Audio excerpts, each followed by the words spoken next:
I think you got a few fans out there today. Isn't that nice? Yeah, show's doing well. Everything is terrific for you Everything folks? is great. Couldn't be better.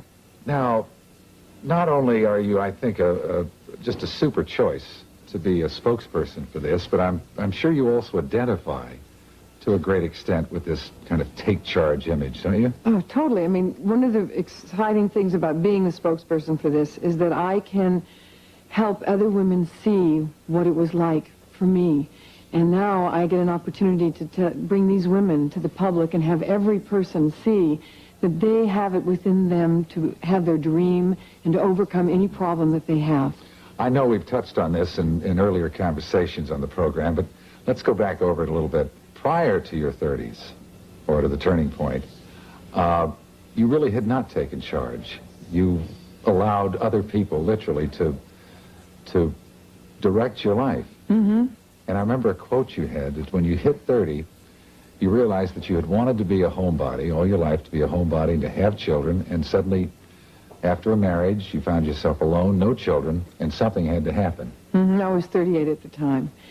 And I said, why is my life like this? Because I thought my life would be so totally different. And I began to assess myself and to try to figure out what happened to my dream.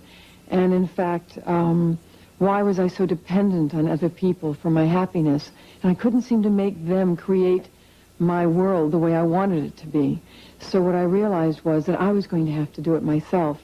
And in that realization came another awareness, which was I was going to have to face the fear of failure. You see, part of why I wanted a marriage to work so badly was because if my husband, I married a man and he was successful, then it would all be okay for me.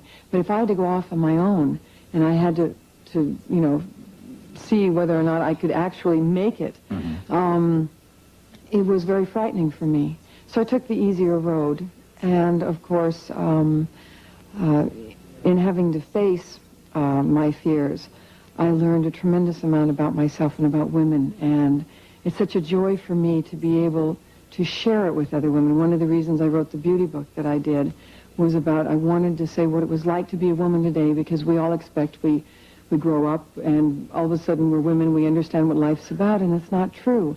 People are always coming up to me and saying, well, you're beautiful, you're a star, you have everything, but they don't understand that you have to go through so many processes of so many anxieties, so many insecurities that every woman has, no matter who she is.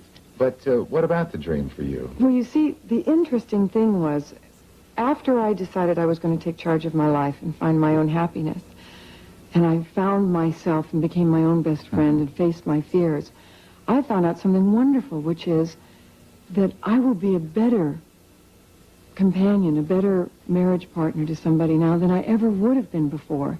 And I don't have to have a relationship. I want to have a relationship. And I'm totally and completely happy on my own. But there's something about a sharing and a union that is, to me, an ultimate expression of two people, a man and a woman, that I still know somehow I will experience, but on a level much more beautiful and deeper than I ever would have been capable of having before.